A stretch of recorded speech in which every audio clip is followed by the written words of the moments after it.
সুপ্রিয় দর্শক, আপনারা তো একথা শুনেছেন, কোনো ব্যক্তির দাহ সংস্কারের সময় তাদের পরিজনকে শ্মশান ঘাটে পেছন ঘুরে তাকানো উচিত নয়, না হলে হতে পারে ঘোর অমঙ্গল। একথা সম্পূর্ণ বর্ণনা রয়েছে গরুড় পুরাণে। এর পিছনে কি ধার্মিক কারণ রয়েছে তাই জানবো আজকের এই ভিডিওতে। নমস্কার সুপ্রিয় দর্শক, সকলকে আমাদের চ্যানেল রাজকাহিনীতে স্বাগত। আমাদের এই চ্যানেলে নতুন হয়ে থাকলে চ্যানেলটিকে সাবস্ক্রাইব করতে ভুলবেন না। একথা আপনারা তো সবাই শুনেছেন যে মানুষ মরণশীল, অর্থাৎ আমাদের এই পৃথিবীতে যার জন্ম হয়েছে তার মৃত্যু অবধারিত। প্রকৃতির এই নিয়মকে কেউই পরিবর্তন করতে পারেননি, অর্থাৎ আমাদের মৃত্যু নিশ্চিত। এর পরেও বেশিরভাগ মানুষ এ বিষয় নিয়ে খুবই কম কথা বলতে পছন্দ করেন এবং মৃত্যু শব্দটিকে শুনলেও তারা ভয় পান। এই জন্যই স্বয়ং যুধিষ্ঠির রিয়াক্সকে বলেছিলেন, এই দুনিয়াতে সবচেয়ে আশ্চর্যের বিষয় হলো যে মানুষ প্রতিনিয়ত কাউকে না কাউকে মারা যেতে দেখে, কিন্তু স্বয়ং নিজের মৃত্যুর কথাই খুবই কম চিন্তা করেন। বন্ধুরা, আমাদের এই শরীর হলো পঞ্চতত্ত্ব, যা পৃথিবী, জল, অগ্নি, বায়ু এবং আকাশ দ্বারা তৈরি হয়েছে, কিন্তু এই পঞ্চতত্ত্বই একদিন বিলীন হয়ে যাবে। এই জন্যই মানুষ যত বেশি সম্পত্তি অর্জন করে ফেলুক না কেন, একদিন তাকে সব কিছুই এখানে ত্যাগ করে চলে যেতে হবে। এটি এই জগৎ সংসারের নিয়ম। এই নিয়মকে বন্ধুরা না কেউ বদলাতে পারেনি, না ভবিষ্যতে কেউ বদলাতে পারবে। গীতাতে ভগবান শ্রীকৃষ্ণ বলেছেন, যার জন্ম হয়েছে তার মৃত্যু নিশ্চিত, এবং যার মৃত্যু হয়েছে তার পরবর্তী জন্মও নিশ্চিত। এটি একটি চক্র যা অনবরত ঘুরতে থাকে।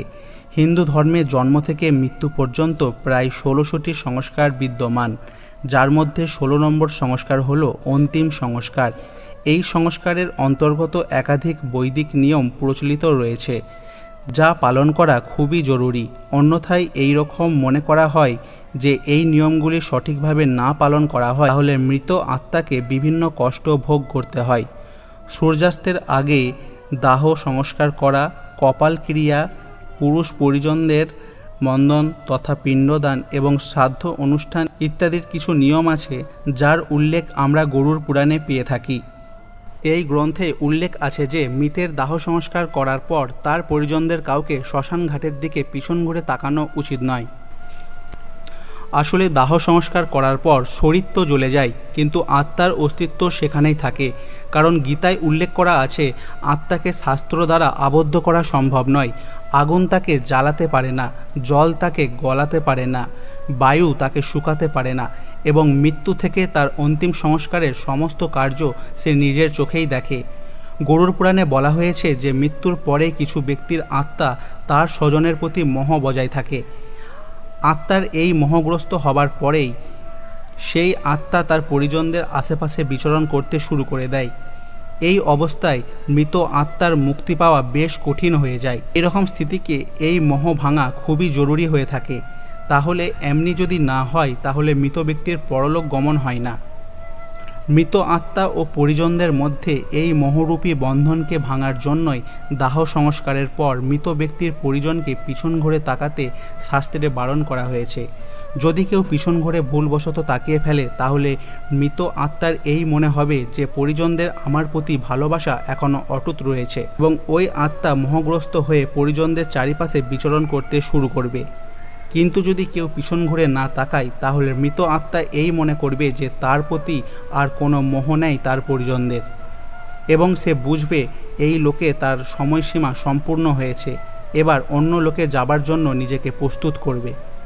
মৃত আত্মা ইহলোকের সম্পর্ককে ভাঙার জন্য আরও অনেক কার্য রয়েছে, যা 13 দিন পর্যন্ত চলতে থাকে, যার মধ্যে পিছন ঘুরে না তাকানো প্রথম স্তরে রয়েছে। শ্মশানে জ্বলন্ত চিতার দিকে পিছন ঘুরে তাকালে আত্মা জীবিত ব্যক্তিকে প্রভাবিত করে, পরবর্তীতে ভয়ও দেখাতে পারে। বাচ্চাদের প্রভাবিত করা সব থেকে সহজ, এই জন্যই শ্মশান ঘাট থেকে ফেরার পথে বাচ্চাদের সবার প্রথমে রাখা উচিত। সুপ্রিয় দর্শক, পেছন ঘুরে না তাকানো এক প্রকারের সংকেত হয়, যে আত্মাদের নির্দেশ দেয় যে এবার তাদের সময় এসেছে যে তাদের পরিজনদের সাথে সব সম্পর্ক বিচ্ছেদ করার। মোহর বাঁধনে না আবদ্ধ থেকে এবার মুক্তির পথে অগ্রসর হবার সময় চলে এসেছে।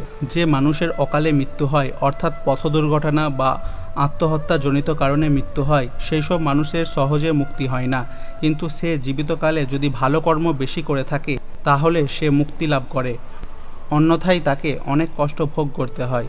সুপ্রিয় দর্শক, এই ছিল আজকের ভিডিও। যদি আপনাদের ভিডিওটি ভালো লাগে তাহলে কমেন্টে হরে কৃষ্ণ লিখতে ভুলবেন না। আরও এই ধরনের ভিডিও পেতে আমাদের চ্যানেলটিকে সাবস্ক্রাইব করে রাখুন। ধন্যবাদ।